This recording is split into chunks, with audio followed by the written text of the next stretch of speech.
Hello नमस्कार। तो कैसे हो आप सभी। स्वागत है आप सबका आपके अपने YouTube channel him study group में। तो आज आपके लिए एक और मॉक टेस्ट लेके हम हाजिर हैं। ठीक है, इस मॉक टेस्ट में आपका HPGK रहेगा, इंग्लिश का रहेगा, पूरा एक्सप्लेनेशन के साथ रहेगा, इंग्लिश का भी और हिंदी ग्रामर। ठीक है, ये तीनों सेक्शन आज आपके लिए फिर से लेके आए हम।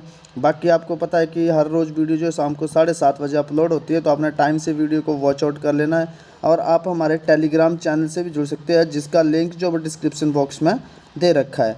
आपके अपकमिंग जितने भी एग्ज़ाम हैं, HP के अपकमिंग एग्ज़ाम, चाहे वो HP फॉरेस्ट गार्ड का हो, HP पटवारी का हो या पुलिस का एग्ज़ामिनेशन हो, जो भी एग्ज़ाम है जिसमें आपके हिंदी, इंग्लिश और HPGK पूछा जाता है, उन सभी एग्ज़ाम्स के लिए ये जो मॉक टेस्ट है मोस्ट इंपॉर्टेंट रहने वाले हैं। ठीक है, तो ज़्यादा टाइम नहीं लेते, स्टार्ट करते हैं आज का फर्स्ट क्वेश्चन। आज का फर्स्ट क्वेश्चन है कि 1804 ईस्वी में जब गोरखाओं ने कांगड़ा पर आक्रमण किया था, तो उसमें जसवान का राजा कौन था। तो ये था भीलपाल था, उमेद चंद था, श्री सिंह था या फिर रूपचंद था।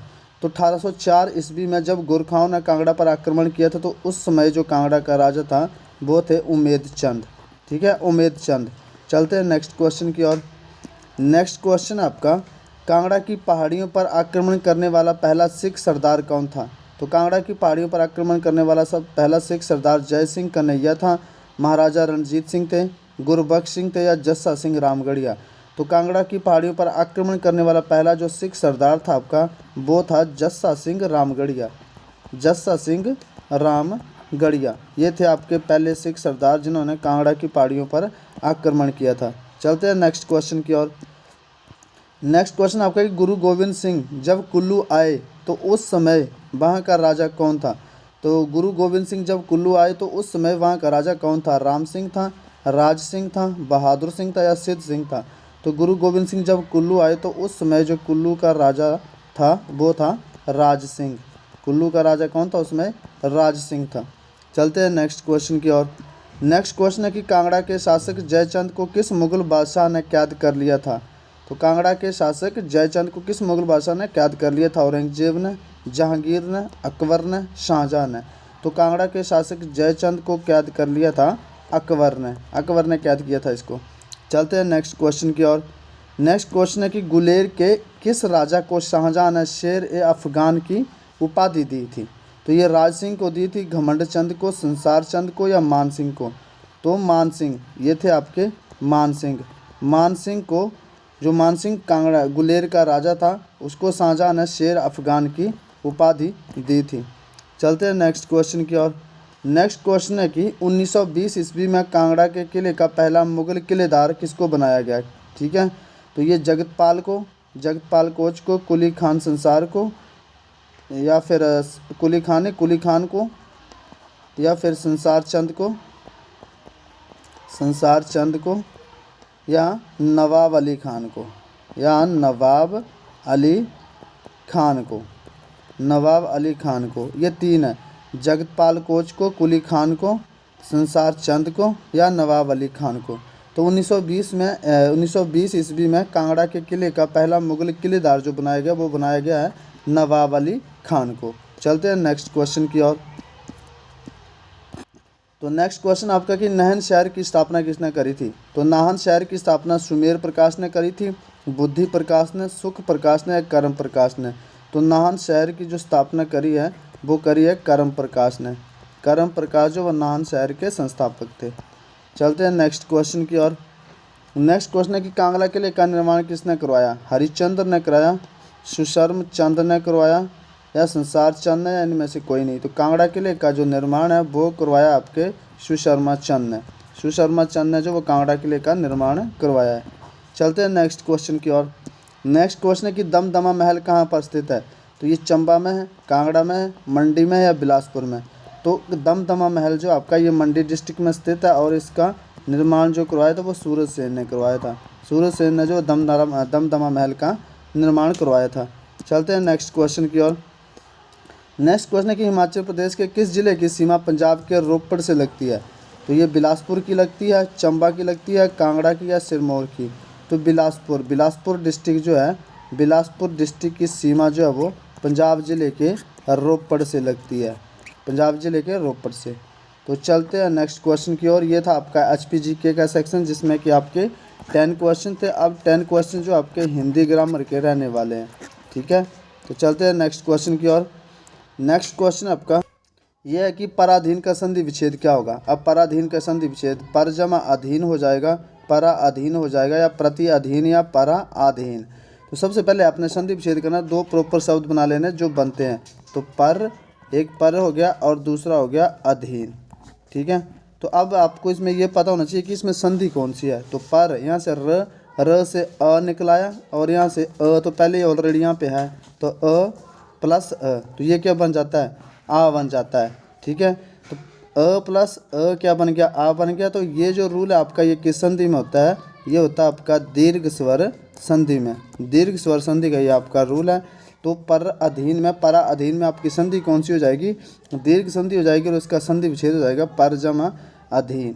तो ये फर्स्ट आपका राइट आंसर इसका हो जाएगा। चलते हैं नेक्स्ट क्वेश्चन की ओर। राजगृह में कौन सा समास है। तो कर्मधारय समास है, अव्ययीभाव समास है, बहुब्रीहि समास है, तत्पुरुष समास है। तो राजगृह का जब संधि विच्छेद करेंगे तो राजा का ग्रह, ठीक है। तो इसमें आपको पता है कि कारक विभक्ति आ गई, तो जिसमें भी आपकी कारक विभक्ति आ जाए वो समास आपका कौन सा हो जाता है, तत्पुरुष समास हो जाता है। तो इसमें राजगृह में कौन सा समास हो जाएगा, तत्पुरुष समास हो जाएगा। चलते हैं नेक्स्ट क्वेश्चन की ओर। नेक्स्ट क्वेश्चन है कि गेहूं का तत्सम रूप क्या होगा। गेहूं का तत्सम शब्द क्या हो जाएगा, गौधूम हो जाएगा, चावल हो जाएगा, जोधा हो जाएगा, या मामा। तो गेहूं का जो तत्सम रूप होगा आपका वो हो जाएगा गौधूम, ठीक है। और एक शब्द और होता है गौधुली, एक होता है गौधूम, एक होता है गौधुली। ये भी मोस्ट इम्पोर्टेंट है, ये आपने मेरे को कमेंट सेक्शन में बताना है कि जो गौधुली है उसका मतलब क्या होता है। ये मोस्ट इंपॉर्टेंट है गौधुली। आप नेट से सर्च मारिए, जहाँ मर्जी से सर्च मारिए, आपने कमेंट सेक्शन में ये बताना है कि जो गौधुली है उसका मतलब क्या होता है। गौधूम तो गेहूं को बोला जाता है, गौधूम गेहूं को बोला जाता है। आपने ये बताना है कि गौधुली किसको बोला जाता है। तो गेहूं का तत्सम रूप हो जाएगा गौधूम। तो चलते हैं नेक्स्ट क्वेश्चन की ओर। नेक्स्ट क्वेश्चन है कि खेत का तत्सम शब्द क्या होगा। तो क्षेत्र हो जाएगा, क्षत्र हो जाएगा, क्षेत्र हो जाएगा, या क्षत्र। तो खेत का तत्सम शब्द जो आपका क्षेत्र हो जाएगा। चलते हैं नेक्स्ट क्वेश्चन की ओर। नेक्स्ट क्वेश्चन है कि इति का विलोम शब्द क्या होगा। तो अर्थ हो जाएगा, अथ हो जाएगा, समाधार हो जाएगा, या अंत। तो इति का विलोम शब्द जो वो अथ हो जाएगा। चलते हैं नेक्स्ट क्वेश्चन की ओर। नेक्स्ट क्वेश्चन है कि जो बिना वेतन के कार्य करता है उसे क्या कहा जाता है। निःशुल्क कहा जाता है, विद्यार्थी कहा जाता है, अवैतनिक, या अस्थायी। तो जो बिना वेतन के कार्य करता है उसे कहा जाता है अवैतनिक, उसे कहा जाता है अवैतनिक। तो जो बिना वेतन के कार्य करता है उसे आप अवैतनिक बोलेंगे। चलते हैं नेक्स्ट क्वेश्चन की ओर। नेक्स्ट क्वेश्चन है कि भारतीय भाषाओं को भारतीय संविधान की किस अनुसूची में शामिल किया गया है। तो ये 5वीं अनुसूची में शामिल किया गया, 9वीं सूची में, 7वीं अनुसूची में, या 8वीं अनुसूची में। तो भारतीय भाषाओं को भारतीय संविधान की 8वीं अनुसूची में शामिल किया गया है, 8वीं अनुसूची में शामिल किया गया है। चलते हैं नेक्स्ट क्वेश्चन की ओर। नेक्स्ट क्वेश्चन है कि य र ल व कौन से व्यंजन है। संयुक्त व्यंजन है, ऊष्म व्यंजन है, अंतःस्था व्यंजन है, या इनमें से कोई नहीं। तो य हो गया, र हो गया, ल हो गया, व हो गया, ये सभी जो आपके अंतःस्था व्यंजन है। कौन से व्यंजन है, अंतःस्था व्यंजन। और ऊष्म व्यंजन कौन से होते हैं, ऊष्म वर्ण। ऊष्म वर्ण का होता है श शलगम वाला, षटकोण वाला स, स्लेट वाला स, और ह। ये होते हैं आपके ऊष्म वर्ण, और ये आपके अंतःस्था व्यंजन, दोनों इम्पोर्टेंट है ये।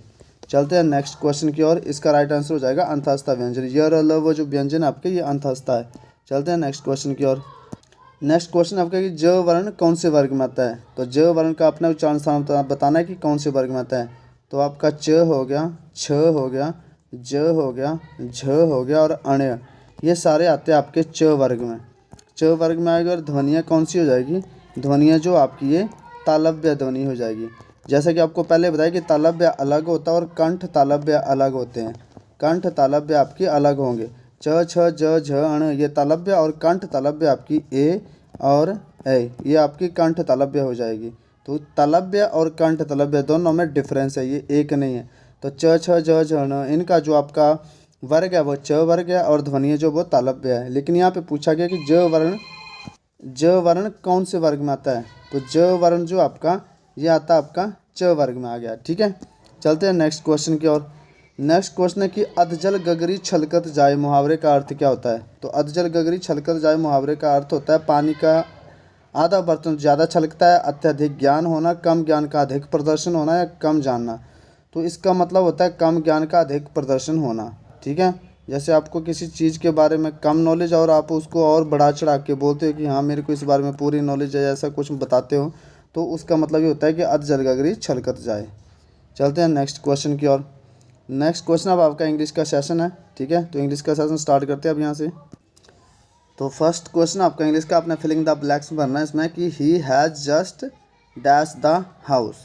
He has just dash the house, तो क्या आ जाएगा, लीव आ जाएगा, लिव्ड आ जाएगा, या लीव्स आ जाएगा, या लेफ्ट। तो इसमें आ जाएगा आपका he has just left the house, क्योंकि हैज़ आ गया तो आपको पता है कि ये प्रेजेंट परफेक्ट टेंस का है। दूसरी बात, जहाँ भी आपका जस्ट आ जाए, ऑलरेडी आ जाए, ये शब्द जो हमेशा आपके कहाँ यूज़ होते हैं, ये आपके परफेक्ट टेंस में, परफेक्ट प्रेजेंट परफेक्ट में, प्रेजेंट परफेक्ट में। ठीक है, ये दोनों वर्ड जो आपके प्रेजेंट परफेक्ट टेंस में यूज़ होते हैं और सकारात्मक टेंस में जो आपके ये यूज़ होते हैं। ठीक है, तो जहाँ भी आपका हैज़ आ जाए, ऑलरेडी आ जाए, सो फार आ जाए, सो आ जाए, फार सो फार आ जाए, अप टू आ जाए, ठीक है, रिसेंटली आ जाए, रिसेंटली आ जाए, जस्ट आ जाए, तो ये जहाँ भी आ जाए आपके, तो ये जो आपके वर्ड यूज़ होते हैं ये आपके प्रेजेंट परफेक्ट टेंस में यूज़ होते हैं। ठीक है, लेकिन यहाँ पे थोड़ा सा ये समझना कि ही हैज़ दो शब्द आपने समझने, ये दो जस्ट एंड ऑलरेडी। तो जस्ट एंड ऑलरेडी आपके प्रेजेंट परफेक्ट में तो यूज़ होंगे, मतलब यहाँ आ गया आपका कोई फिलिंग द ब्लैंक्स आ जाए, या लास्ट में आपका सो फार आ जाए, अप टू आ जाए, रिसेंटली आ जाए, जस्ट आ जाए, तो वहाँ पे आपने प्रेजेंट परफेक्ट टेंस यूज करना। और ऊपर से जब ये जस्ट और ऑलरेडी आ जाए तो ये हमेशा आपका जो हेल्पिंग वर्ब हैज़ और मेन वर्ब लेफ्ट इसके बीच में आएगा। ठीक है, जस्ट और ऑलरेडी। यहाँ आपको इतना ज़्यादा आगे जाने की जरूरत नहीं है। आप यहाँ आप सिंपल सा देख सकते हो कि ही हैज़ प्रेजेंट परफेक्ट आ गया, आगे जो मर्जी हो, आपको पता है कि वर्ब की थर्ड फॉर्म आएगी तो लेफ्ट आ जाएगा। लेकिन यहाँ पे आपका अगर जस्ट दे रखा हो, लेफ्ट भी दे रखा हो, तो यहाँ पे आपका हैज़ आना, फिर आपका हैज़, हैव, हैड दे रखा हो फिलिंग द ब्लैंक्स, तो आप क्या करेंगे, प्रेजेंट परफेक्ट का यूज़ करेंगे।